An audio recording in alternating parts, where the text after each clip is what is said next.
Evander, this is for you. If last night, Game 1, is an indication of what this Stanley Cup final could be, what you're in for, what we're in for, describe what this could be, and how do you handle the emotional swings of it? Because it seemed like an emotional game last night. Yeah, I think it's obviously two teams that played each other at this time last year, so a little easier to kind of pick up where you left off. And, we wanted to get off to a good start at home. I thought we did that in the first period, even though we were down. And, two teams that are obviously going to go toe-to-toe, and you just kind of have to roll with the punches throughout the course of the game. Right side, front row. Hey, Evander. Just want to ask you about that physical battle. You guys pounded their defense as much as you could last night, going in hard on the forecheck. But I want to ask you about that fine line between playing hard and not crossing the line. How tough is it to find that balance? I mean, I thought we did a great job of it last night. We didn't really get too much in the after the whistle stuff. I thought we kept it between the whistles, and we're a team that has proven we're going to play hard throughout the entire playoffs, and just because we're playing Florida, that's not going to change. Left side, third row. Evander, Derek mentioned the physical play. Your line was obviously very impactful with Kasperi and Leon. It seemed at times, Florida, when you guys got in trouble, they hemmed you in their own zone. They really pressed their defense down. And maybe, Victor, you want to answer as well after. How different is it for a winger on that press, and what do you think you can do better in the next game to get out of your zone a little cleaner?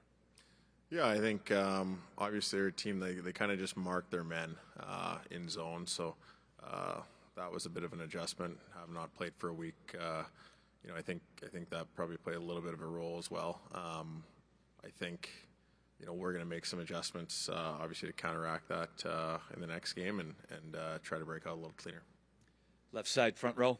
Did Victor want to answer that? Okay. Well, I'm sorry, I have another question for Evander.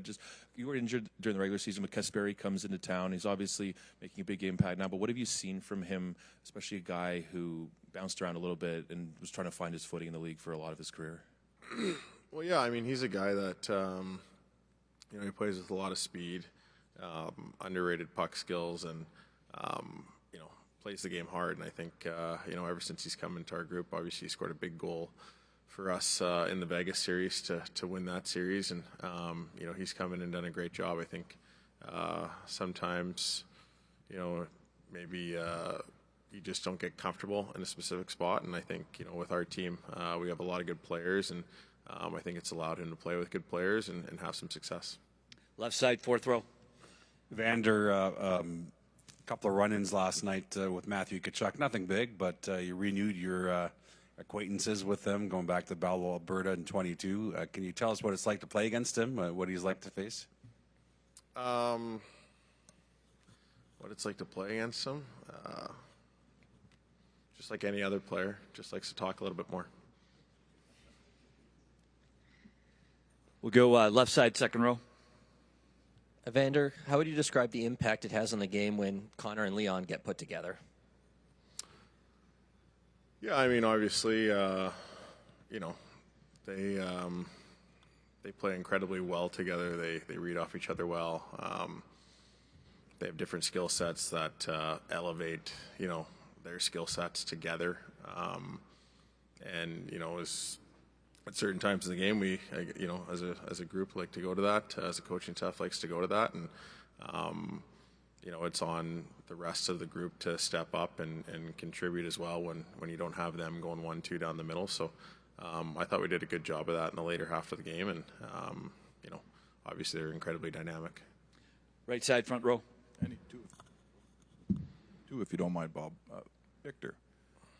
All the Europeans that have come, I'm trying to do something on Edmonton, the city. Many Europeans have come here over the years, and they say, it's a smaller city, it's a winter climate. It kind of reminds me of home. You're one of those guys. You've come from Sweden. The Ekholms are very happy here. Can you tell me about a European guy coming here to this city to play hockey and how it's different? No, but it's a lot like home, I would say, like you said in your question. I think you have all the seasons and stuff like that, and the cold winter, and that's what we're used to. So I think it reminds a lot of home, and brings you back to your roots. So I think that's really positive, and for the family too. Evander, you come from Vancouver, and people who live in Vancouver tend to say, Man, how do you guys live out here in Edmonton? You've been around a long time. You've been around the league. You've played in different cities. Now you're here. You got a house here. Your family's here. You look like you're making a home here. What were your thoughts before you came here on this city? And what do you think now? Well, I've had some experience in some other cities that people would say maybe probably don't want to live there as well. So,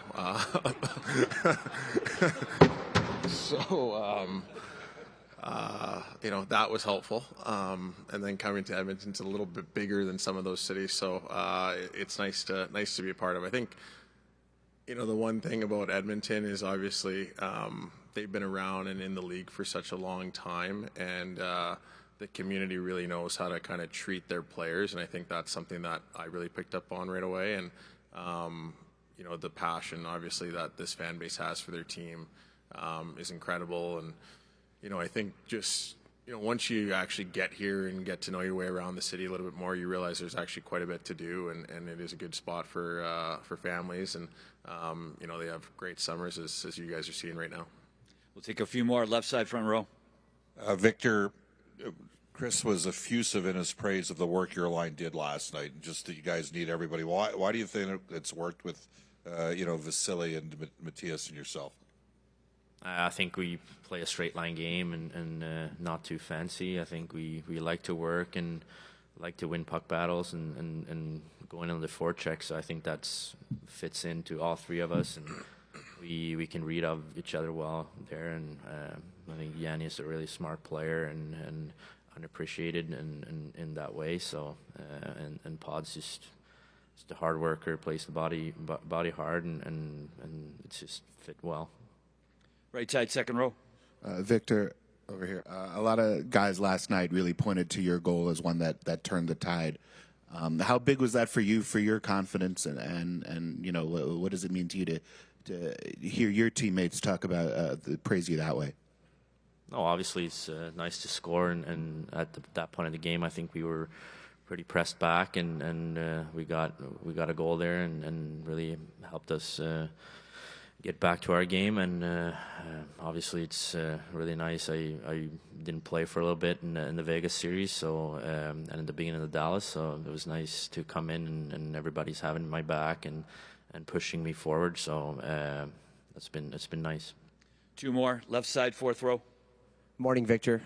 Just kind of piggybacking off of Bob's comment about Chris Knobloch talking about your line. Can you maybe talk about how much trust is given to you and how that feels as a player, knowing that you're getting out there on a consistent shift, even in high pressure moments in overtime?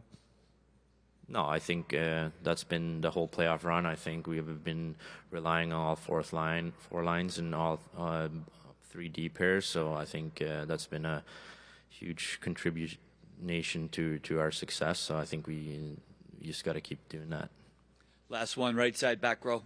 Hi, Evander. I was wondering if you could talk a little bit about the mental adjustments you have to make to play with Connor and Leon. I've heard Corey Perry talk about this before, where he said they're so smart, it's almost like he has to catch up to what they're thinking. And I think that Ekholm's goal last night was such an interesting example of just a different play that an average hockey mind might not automatically see. Do you experience that on the ice? Yeah, I mean, they both play the game very differently. Specifically, if you talk about Connor, he can really change the pace, whether it's speeding things up or slowing things down. As wingers, it's pretty easy to read off that, and it allows you to get the puck with time and space. With Leo, he's a guy that is so big and so strong, and he can handle sometimes one or two guys on the defensive side of the puck and create space for his line mates by drawing people to him and then distributing. So in terms of changing your attitude, I think you adapt to kind of how they play a little bit, but at the same time, I think what makes you the most successful is when you continue to play your own game, because they're smart enough players to understand the people they're playing with and make those adjustments accordingly.